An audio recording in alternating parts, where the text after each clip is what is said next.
Bienvenue dans cette session, nous allons voir ici comment créer une macro itérative à partir d'un exemple simple. Donc création d'une hiérarchie à partir d'une relation de parenté. On va partir de ces données, donc c'est une liste d'entreprises, 7, Tiny Inc, Baby Inc, avec une relation de parenté. Donc par exemple Tiny Inc, son parent c'est le 2, c'est Baby Inc. Baby Inc, son parent c'est le 3, c'est Smaller Inc. Ainsi de suite, et une relation de parenté comme ça. Et notre objectif, c'est d'injecter ça dans une macro itérative qui va nous sortir des colonnes dans lesquelles on aura, donc du coup, plutôt nous permettre d'avoir toute la hiérarchie en face de chaque entreprise. Donc Tiny Inc, savoir quels sont tous ses parents. Donc là, on a uniquement un seul parent, le parent direct, mais nous, on veut connaître toute la hiérarchie. Pour ce faire, on va utiliser une macro itérative. On va créer ça en copiant les données et en collant ça dans un nouveau workflow. Donc une macro itérative elle a besoin d'une entrée et d'une sortie itérative, c'est-à-dire que c'est des données qui vont boucler à l'intérieur. Donc on prend ces données, on les duplique pour faire une jointure, parce qu'on veut déterminer qui est le parent de qui. On fait une jointure. Pour l'instant c'est un workflow normal. Et donc ici on prend le parent ID et on veut déterminer qui est le parent, en fait le code du parent. Ou plutôt on va faire la jointure entre le parent et son nom en fait. En gros il est là. Donc là on va déterminer que devant Tiny Inc, son parent c'est Baby Inc. On va voir ça dans l'exemple. Donc devant Tiny Inc, on retrouve bien Baby Inc, ainsi de suite. Devant Baby Inc, on trouve Smaller Inc. Donc là on a rapatrié le parent direct, on va dire, en face. Donc avant de poursuivre, on va transformer ce workflow en macro. C'est assez simple, quand on a un input texte, on clique droit et on convertit ça en macro, en input macro, et ça aussi. Et on va choisir quel type de macro c'est. Il suffit de cliquer sur le canevas blanc. Ensuite, dans workflow ici, on lui dit que c'est pas une macro standard, mais c'est une macro itérative. Voilà. Donc là, c'est vraiment les manips de base pour créer une macro itérative. C'est du coup avoir des entrées et choisir que c'est une macro itérative. Ça ne suffit pas, parce qu'après, il faut lui indiquer quelle est l'entrée et la sortie itérative, mais on va faire ça après. Pour l'instant, on est bon. Poursuivant. Donc là, comme on peut le voir, on a l'entreprise et son parent direct. Du coup, on va sélectionner uniquement ces deux colonnes qui nous intéressent. Donc, on désélectionne tout. Et on prend uniquement compagnie et right company. Je pense que c'est ça. Tac, c'est bon. Donc on a l'entreprise et son parent. Ensuite, on veut savoir à quel moment on a déterminé ce parent, donc du coup l'itération en fait. Donc ici l'objectif en fait c'est de savoir à quel moment de l'itération, donc à quel moment, à quel nombre d'itérations on a déterminé ce parent. Donc du coup si c'est à la première itération c'est le parent direct, si à la deuxième itération c'est le parent d'après et ainsi de suite. Donc là pour faire ça on va créer une sorte de variable.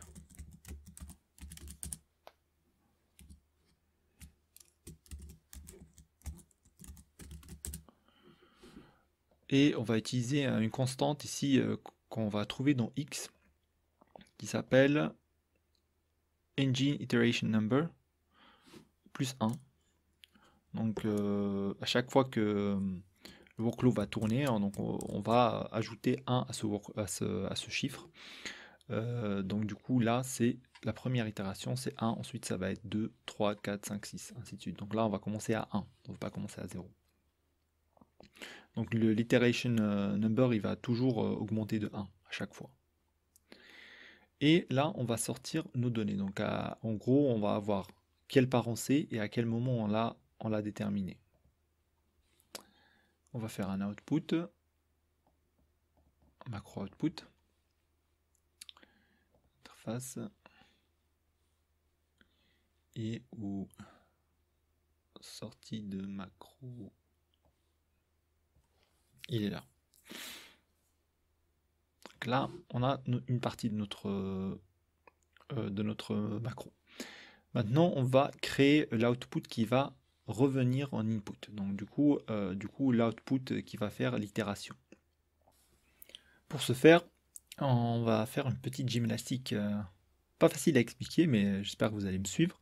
Donc on va mettre un select ici.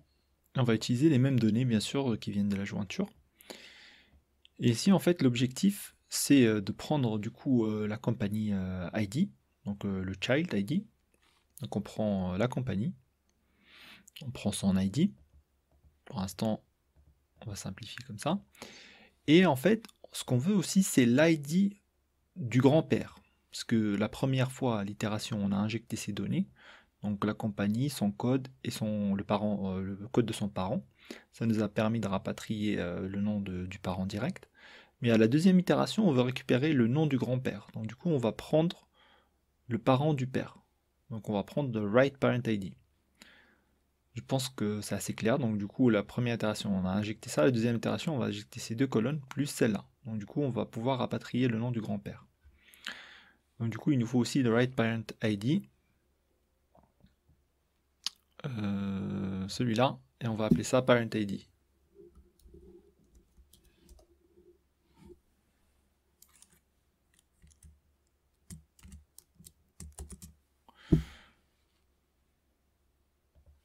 Avec un A, c'est mieux. Et on va ajouter un output macro.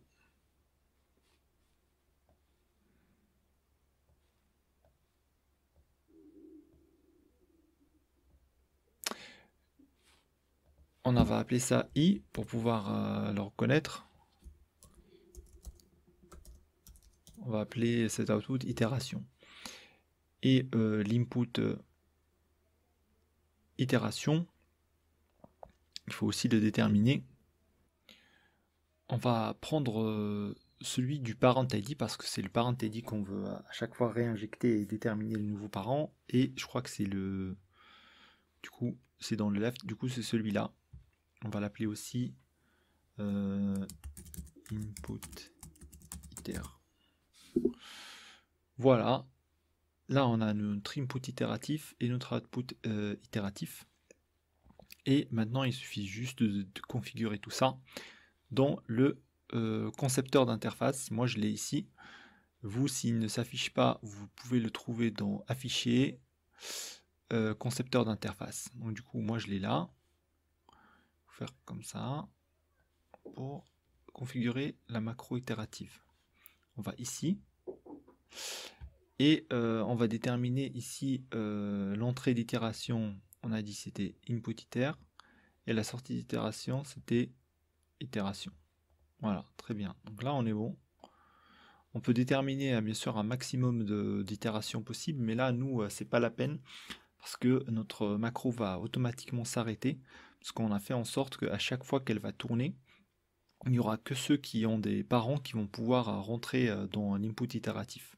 Et une fois qu'on n'a plus de parents, en fait, plutôt l'output itératif sera vide. Donc du coup, la macro va s'arrêter toute seule. Donc quand vous créez une macro itérative, soit vous avez un mécanisme comme ça automatique qui détermine son arrêt, donc du coup par exemple un output qui va se vider de lui-même. Si vous n'en avez pas, vous pouvez fixer un maximum de nombre d'itérations comme on a pu le voir dans la configuration.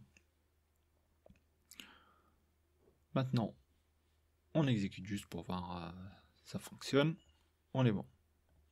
Donc on a notre macro itérative. Maintenant on va l'enregistrer. C'est une macro normale, hein, donc YXMC. On peut la mettre dans document. Itérative macro.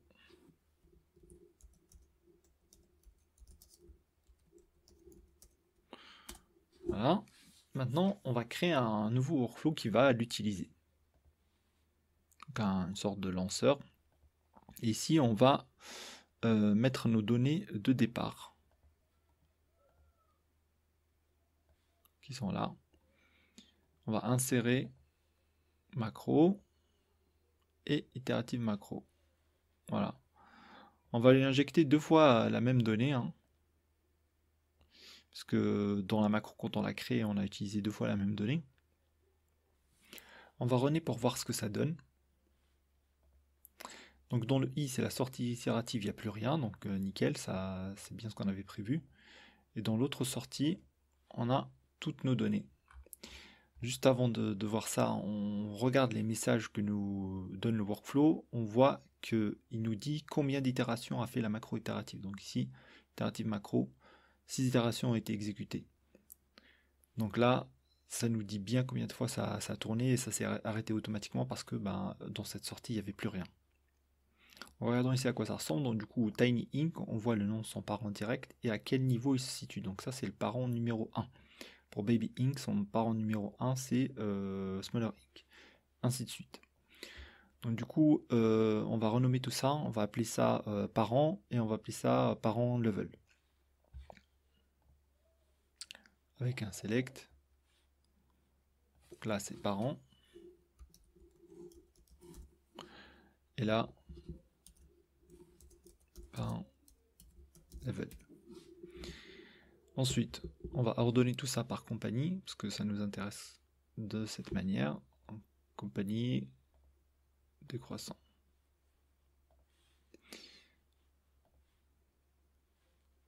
Voilà. Donc là, on voit du coup toute la hiérarchie pour Tiny Inc. On voit ses différents parents par niveau. C'est 6 parents. C'est exactement ce qu'on voulait, mais on le voulait sous forme tabulaire. Donc on va créer un tableau et pas sous forme de ligne. Pour faire ça, il faut qu'on utilise un crosstab. Juste pour avoir des en-têtes un peu plus parlantes que 1, 2, 3, 4, 5, 6, on va renommer ça. On va plutôt changer ça, on va mettre parent 1, parent 2, parent 3, ainsi de suite. C'est un peu plus propre. Donc on va changer la colonne parent level en ajoutant du texte parent. Avec un espace peut-être. Plus la colonne elle-même. Donc parent level. Du coup ça va nous donner. On a zappé l'espace. Voilà, parent 1. Exécute. Nickel. Voilà, là qu'on a les parents de Tiny Inc. Maintenant, on utilise un crosstab pour créer un tableau croisé. Pour configurer, nous, on veut regrouper par compagnie. Les nouveaux en-tête, du coup, ça va être les parent level. Donc, on va avoir parent level 1, 2, 3, 4, 5, 6, 7. Parent level. Et à l'intérieur, on va avoir les données, c'est les parents. Donc, à l'intérieur de ça, des colonnes, on va avoir ça. Ça, et on va concaténer, mais il n'y aura pas de concaténation parce que ça ne se répète pas, mais il faut toujours spécifier quel type de traitement il faut faire s'il y a plusieurs données. Donc là on exécute, on a obtenu notre hiérarchie magnifique, donc on a Baby Inc, il a Smaller Inc, Small Inc comme deuxième, Medium Inc comme troisième parent, Big Inc comme quatrième parent, et Bigger Inc comme cinquième parent. Et il n'a pas de sixième parent. Le seul qui a 6 parents, c'est Tiny Inc. Voilà, c'est le plus petit. Il a Bigger Inc comme sixième parent. Voilà, j'espère que cette petite formation vous a montré, on va dire, les points clés pour créer une macro itérative. Donc, pour résumer, il vous faut un input et un output itératif. Il faut déterminer combien d'itérations vous voulez que votre macro fasse au maximum, ou bien un système qui lui permet de s'arrêter automatiquement. Et c'est tout, au final. Donc, voilà. Merci.